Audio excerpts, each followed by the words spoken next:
Listen to this. Car and driver interviewed Dodge.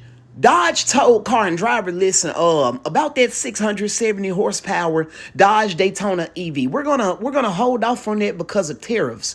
Probably because the parts they gotta use to build that EV more than likely come from overseas. So they're probably gonna phase the whole electric Daytona shit out. You know they are. For those of you that have no idea what a Dodge Daytona EV is going to be, it's going to be 135 mile an hour limited, 670 horsepower, probably 6,000 pound muscle car, electric muscle car that nobody even asked for.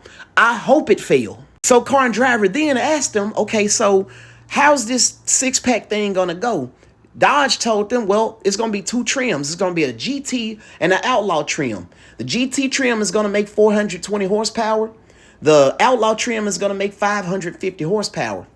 And there really ain't nothing to sneeze at. It's just the public doesn't like the thought of a Charger with a twin turbo inline six. A majority of Dodge's fan base are young people that like high-powered muscle cars. Even though these things are going to have like all-wheel drive with the ability to disconnect the all-wheel drive and make it a two-wheel drive, people still don't care. But then car and driver asked them this question.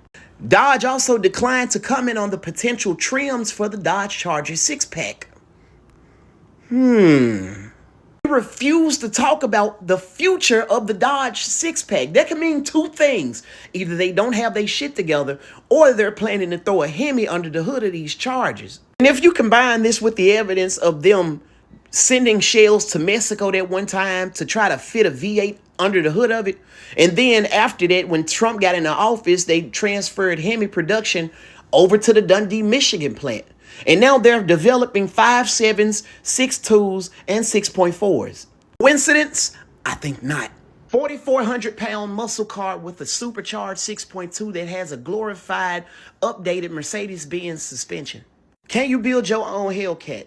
Yes, you don't have to pay uber amounts of money for something you could build yourself. It's manly, looks good from every angle, and there's not a car today that looks better than this. Not the S650 Mustang, not the new Dodge Charger.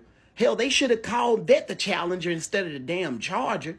But I digress. You may not have $55,000 to $75,000 to drop on a brand new Hellcat. No, you don't. So what you do, go get a Chrysler 300 or an old Dodge Charger body style. Hell, anything on the LX platform, which includes the Chrysler 300, the Dodge Magnum, what else? The old Dodge Chargers, right?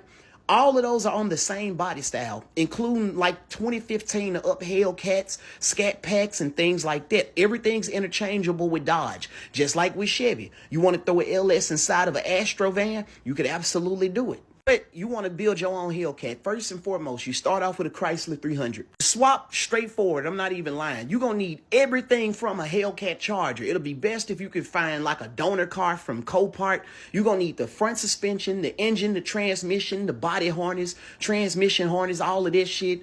Drive shaft. Use a Scat Pack rear end.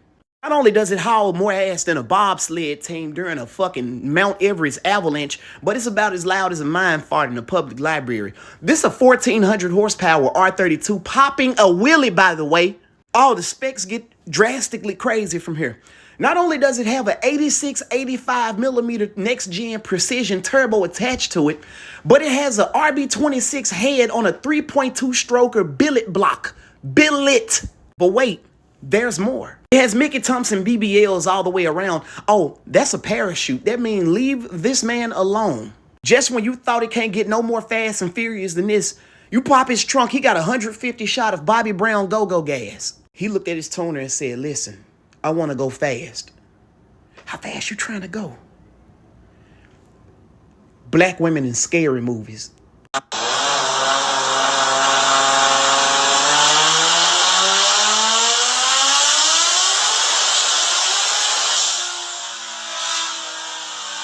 I guarantee you there's somebody standing next to a Chevy Nova or a Chevy Vega or a G-Body with a porn star's mouth worth of nitrous going, oh man, it's just a big turbo nitrous 6-cylinder. Listen to me. Dude has a billet block, and if you look closely, you can see 2 sets of fuel rails. He gonna treat you like if Mike Tyson shit in his own boxing glove and hit you with it.